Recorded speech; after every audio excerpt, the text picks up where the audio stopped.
Well, I play a death row inmate by the name of Reggie Rhodes. And Reggie Rhodes, he's refusing help at first because I believe the daycare camp or the sport camp that he was involved with before he went to prison when he was younger, they molested him, and they had received a couple of other complaints about the camp.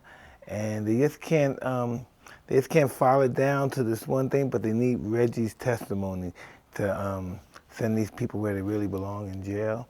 And Reggie's a little bit reluctant to help, but then we get a deal worked out where perhaps he won't die, and he'll spend the rest of his life in jail.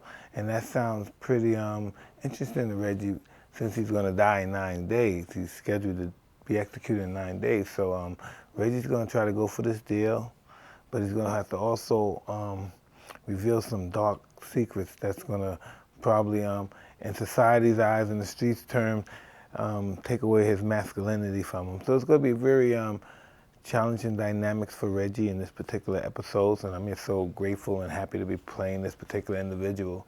I'm looking forward to show my individual acting skills and not portraying Mike Tyson as an individual, but the gentleman Reggie Rhodes and other characters in the future.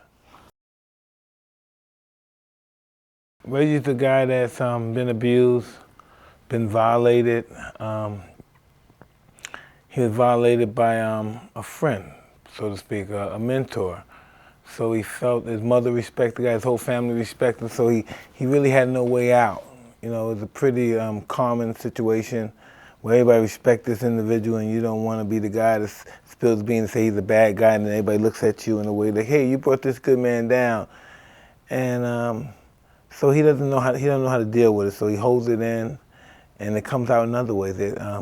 Externally, it comes out violence, and it comes back in revenge. So he comes back to this one particular gentleman that was involved with his abuse, and he kills him. So he's doing life. He's on death row now for that particular case.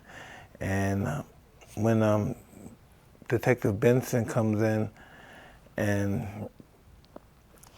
discuss the situation that he's continuing to do this pedophile activities, he eventually gets the nerve, and he participates with the authorities, and we get these guys off the streets.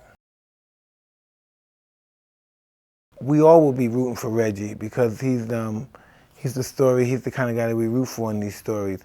But Reggie also has to know he has to root for himself, and that's what this is all about. Somebody has to stand up on their own 2 feet and realize, no matter if the world's pulling for you, if you're not pulling with them, you're not gonna go anywhere. I just like Law and Order, period. Whatever's on, I'm gonna watch it. I'm just very grateful, and I just think Ice-T, he's put in his work. You know, he's spread his wings, he's flying away, and he didn't get it from osmosis. He's, like I said before, he's put in a lot of work and to receive something like this. I love acting, and I don't know if I'm even that good, but I know I love it. And I know from fighting, a lot of guys, they weren't that good, but they loved fighting, and they achieved a lot for people who weren't that good because they loved it. So they received more than what they had to give, you know. So if I achieve, just because I love it, if I just achieve accomplishments because of the love of acting, then hopefully I may receive something nice. You really don't have any idea what somebody's going to take away from your performance. Only thing I hope for is that they enjoy it. You know, because that's all I want to do. I want them to like my performance. I want them to say, when's the next time I'm going to see him again?